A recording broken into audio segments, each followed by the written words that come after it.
ഇന്നത്തെ വീഡിയോ ചുങ്കക്കാരിൽ പ്രമാണിയും ധനവാനുമായിരുന്ന സക്കായിയെ കുറിച്ചാണ്.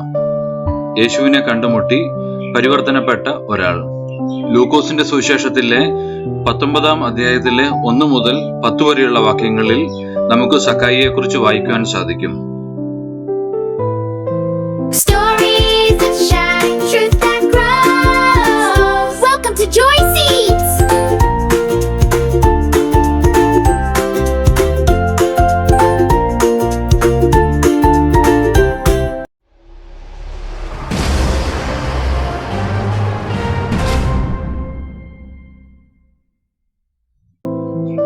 ഒരിക്കൽ യേശു യെരിഹോ പട്ടണത്തിൽ പ്രവേശിച്ചു.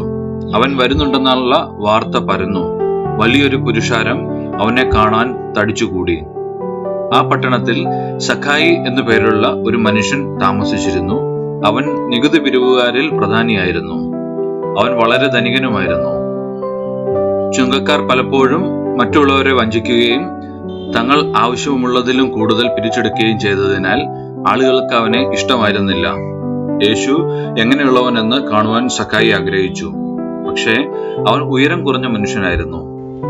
ജനക്കൂട്ടം കാരണം അവന് കാണുവാൻ കഴിഞ്ഞില്ല. അങ്ങനെ സക്കായി മുമ്പേ ഓടി ഒരു കാട്ടത്തി മരത്തിൽ കയറി. അവിടെ നിന്നും യേശു കടന്നു പോകുന്നത് കാണാമെന്ന് അവൻ പ്രതീക്ഷിച്ചു. യേശു ആ സ്ഥലത്തെത്തിയപ്പോൾ മുകളിലേക്ക് നോക്കി, "സക്കായിയെ, വേഗം ഇറങ്ങി വാ, ഇന്ന് ഞാൻ നിന്റെ വീട്ടിൽ താമസിക്കേണ്ടതാവുന്നു" എന്ന് പറഞ്ഞു. സക്കായി വേഗം ഇറങ്ങി വന്ന് യേശുവിനെ സന്തോഷത്തോടെ തന്റെ വീട്ടിലേക്ക് സ്വീകരിച്ചു. പക്ഷേ ജനങ്ങളെല്ലാം അത് കണ്ടപ്പോൾ, "യേശു പാപിയായ ഒരു മനുഷ്യന്റെ വീട്ടിൽ അതിഥിയായി പോയിരിക്കുന്നു" എന്ന് പറഞ്ഞു പിറുപിറുത്തു. സക്കായി എഴുന്നേറ്റ് നിന്ന് കർത്താവിനോട്, "കർത്താവേ, ഇതാ എന്റെ സ്വത്തിൽ പകുതി ഞാൻ ദരിദ്രർക്ക് കൊടുക്കും. ആരെങ്കിലും വഞ്ചിച്ചിട്ടുണ്ടെങ്കിൽ 4 ഇരട്ടിയായി അത് തിരികെ നൽകും" എന്ന് പറഞ്ഞു. യേശു ഇങ്ങനെ പറഞ്ഞു, "ഇന്ന് ഈ വീടിന് രക്ഷ ലഭിച്ചു. കാരണം ഇവനും അബ്രഹാമിന്റെ പുത്രനാണ്.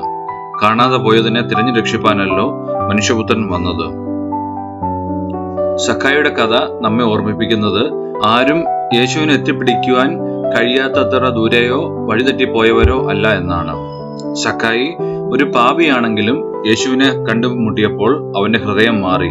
അവൻ തെറ്റായ വഴികളിൽ നിന്നും പിന്തിരിഞ്ഞ് ശരിയായ രീതിയിൽ ജീവിക്കുവാൻ തീരുമാനിച്ചു.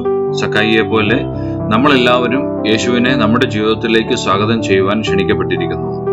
നമ്മൾ അങ്ങനെ ചെയ്യുമ്പോൾ അവൻ നമ്മോട് ക്ഷമിക്കുകയും അവന്റെ വഴികളിൽ നടക്കുവാൻ നമ്മെ സഹായിക്കുകയും ചെയ്യുന്നു.